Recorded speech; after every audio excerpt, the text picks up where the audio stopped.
ఇలాంటి చిన్న చిన్న రిస్కులు తీసుకోవాలి లైఫ్లో. ఇలాంటి చాలా ఉన్నాయి ఇంకా. హలో ఫ్రెండ్స్, అందరికీ వెల్కమ్ టు ద వీడియో. ఎలా ఉన్నారంతా? వీడియో అప్లోడ్ చేసి నియర్లీ 3 weeks అవుతుంది. సో ఈ వీడియోలో మా వరంగల్లోనే ఏన్షియన్ టెంపుల్ అయిన 900 ఏళ్ళ సంవత్సరాల ప్రాచీనమైన టెంపుల్కి అయితే తీసుకెళ్తాను. సో వీడియో లాస్ట్ వరకు చూడండి.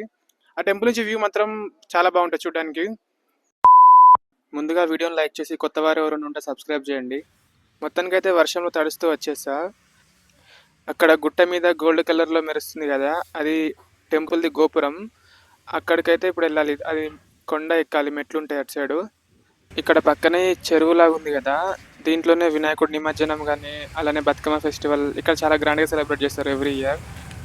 కొండ మీదకి ఎక్కే మెట్ల దగ్గరికి అయితే వచ్చేసినాం. ఇక్కడ స్టార్టింగ్లోనే పెద్ద రాళ్ళు ఉన్నాయి, వాటి కింద దేవుడి ఫొటోస్ కూడా ఉన్నాయి. ఇక్కడ ఎంట్రన్స్లో లక్ష్మీ నరసింహస్వామి టెంపుల్ ఉంది. ప్రజెంట్ అయితే గేట్ క్లోజ్ చేసి ఉంది. ఇప్పుడు ఈ మెట్లు ఎక్కేయాలి మీదికి. వర్షం పడుతుంది కదా, మెట్లన్నీ ఇట్లా జారే విధంగా ఉన్నాయి. ఈ మెట్లు ఎక్కుతుంటే ఫోర్స్ అనేది బ్యాక్ సైడ్ పుల్ చేస్తున్నట్లు అనిపిస్తుంది, వెనకకే పడిపోతున్నామో అని అనిపిస్తుంది. ఈ సపోర్ట్ లేకుంటే ఎక్కడం మాత్రం చాలా కష్టం. ఇక్కడ నుంచి జారి పడితే ఏం లేదు, కింద నీళ్ళలో తేలుతామేమో. ఈ వెదర్కి ఫుల్ అంటే ఫుల్ చలి పెడుతుంది, అసలు నా వల్ల కావట్లే. ఇక్కడ నుంచి వ్యూ చూడండి అసలు ఎంత బాగుందో, చాలా అంటే చాలా బ్యూటిఫుల్గా ఉంది. ఇక్కడ నుంచి వ్యూ మాత్రం. బ్రైట్నెస్ తక్కువ ఉన్న వాళ్ళు కొంచెం బ్రైట్నెస్ ఎక్కువ పెట్టుకొని చూడండి, ఎందుకంటే ఆల్రెడీ చీకటి ఉంది.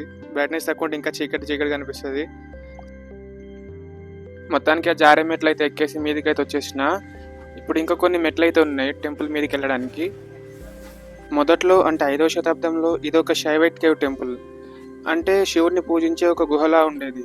కానీ 1117 శాసనాల ప్రకారం ఇదే ప్లేస్లో జైన్ మతం వాళ్ళు కడలలయ్య బసది అనే వాళ్ళ యొక్క టెంపుల్ని ఇక్కడ పెట్టుకొని పూజించేవారు అనమాట. బట్ యాక్చువల్గా అయితే ఇది ఒక హిందూ టెంపుల్. సో 1156 సంవత్సరంలో అప్పటి కింగ్స్ అయిన వీరశైవాస్ వాళ్ళ ఇన్ఫ్లుయెన్స్ వల్ల ఇక్కడ ఉన్న జైన మతం వాళ్ళు పూజించే ప్రార్థనా స్థలాన్ని కాస్త మళ్ళీ మన హిందూ టెంపుల్ లాగా మార్చేశారు వాళ్ళు, వాళ్ళ ఇన్ఫ్లుయెన్స్ వల్ల. మరి ఇలా చేస్తే జైన్ రిలీజన్ వాళ్ళు ఊరుకుంటారా? లేదు కదా. సో అందుకనే మళ్ళీ ఈ ప్లేస్ మీద కంట్రోల్ తీసుకుందామని 19th సెంచరీలో అప్పటి నిజాం ఆఫ్ హైదరాబాద్కి అప్పీల్ చేస్తారు. సో నిజాం ఆఫ్ హైదరాబాద్ దీని మీద ఇన్వెస్టిగేట్ చేసి ఈ ప్లేస్ అనేది హిందూస్కి చెందుతుందని తీర్పిస్తుంది అనమాట. సో అప్పటి నుంచి ఇది ఒక హిందూ టెంపుల్ లాగా కొనసాగుతూ వచ్చింది. కానీ ఇప్పటికి కూడా ఈ టెంపుల్లో జైన్ రిలీజన్ వాళ్ళ విగ్రహాలు కానీ అలానే స్కల్ప్టర్స్ అవన్నీ ఉన్నాయి. అవన్నీ నేను ముందు చూపిస్తాను. ఇక్కడ లోపల ఉన్న గుహ లాంటి రాళ్ళ మధ్యలోకైతే వచ్చేసిన. ఒక వినాయకుడి విగ్రహం అయితే ఉంది. వ్యూ మాత్రం చూడడానికి చాలా అంటే చాలా బాగుంది. ఆ రాళ్ళ మధ్యలో నుంచి వర్షం చుక్కలు పడి డైరెక్ట్ ఇక్కడ వినాయకుడి విగ్రహం మీద పడుతుంది. వర్షం పడడం మాత్రం అడ్వాంటేజ్ అసలు చెప్పాలంటే. చాలా బాగుంది చూడడానికి అయితే ప్లేస్. ఈ ప్లేస్ గురించి ఇంకొక ఇంట్రెస్టింగ్ థింగ్ ఏంటంటే, కొందరు చరిత్రకారులు ఏమంటారంటే ఇది కాకతీయ రాజులతో కూడా లింకప్ అయి ఉంటుందని అంటారు. అఫ్ కోర్స్ లింకప్ అయి ఉంటుంది, ఎందుకంటే వరంగల్లోనే ఉంది కాబట్టి. ఏంటంటే 10వ శతాబ్దంలో ప్రతాపరుద్రుడు 1000 స్తంభాల గుడి కట్టించడానికి ముందే ఇక్కడ పద్మాక్షి గుడిని కట్టించారని కొందరు చరిత్రకారుల వాదన అన్నమాట. అలానే కాకతీయ రాజులు యుద్ధాలకు వెళ్లే ముందు ఇక్కడనే పూజలు చేసి అలానే యుద్ధం తదనంతరం కూడా ఇక్కడే సెలబ్రేషన్ చేసుకునేవారని ఇక చరిత్రకారుల వాదన. ఇక్కడ ఒక శివలింగం అయితే ప్రతిష్ఠింపబడి ఉంది. రెగ్యులర్గా ఇక్కడే కొబ్బరికాయలు కొట్టడం లాంటివి జరుగుతూ ఉంటాయి. చెప్పాను కదా షైవైట్ కేవ్ టెంపుల్ అని, అంటే గుహలా ఉండి శివుడిని ప్రార్థించే టెంపుల్ అని స్టార్టింగ్లో ఇది. సో సేమ్ అలానే ఉంది. ఇక్కడ రాళ్ళన్నీ కూడా ఇట్లా గుహల మాదిరిగా ఉన్నాయి.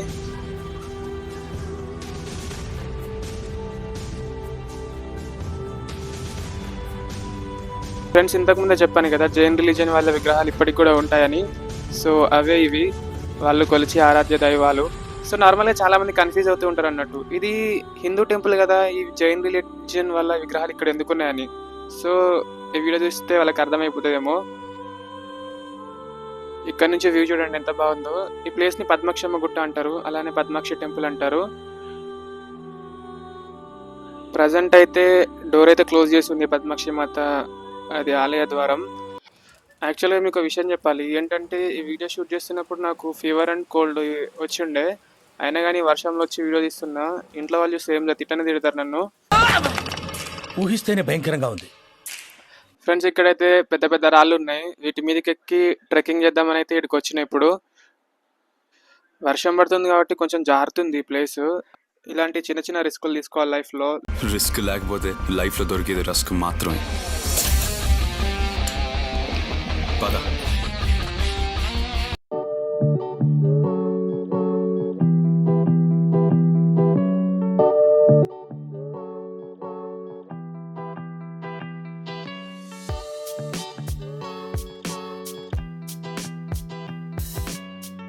అడిట్ చేసి అయితే దాటేసిన. ఇప్పుడు ఇక్కడ నుంచి కూడా వ్యూ చూడడానికి చాలా బాగుంది. అంతా ఎటు చూస్తున్న హరియాలి, అంటే గ్రీనరీ ఉంది మొత్తం.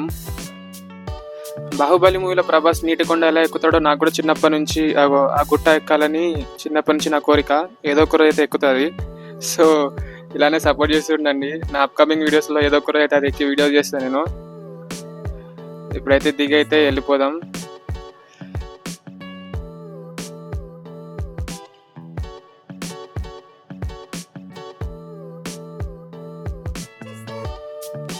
సో ఈ విధంగా మొత్తానికి మిస్టీరియస్ ప్లేస్ని అయితే ఎక్స్ప్లోర్ చేసేసా. ఇప్పుడు ఈ జారే మెట్ల నుంచే కిందికి దిగి వెళ్ళిపోవాలి.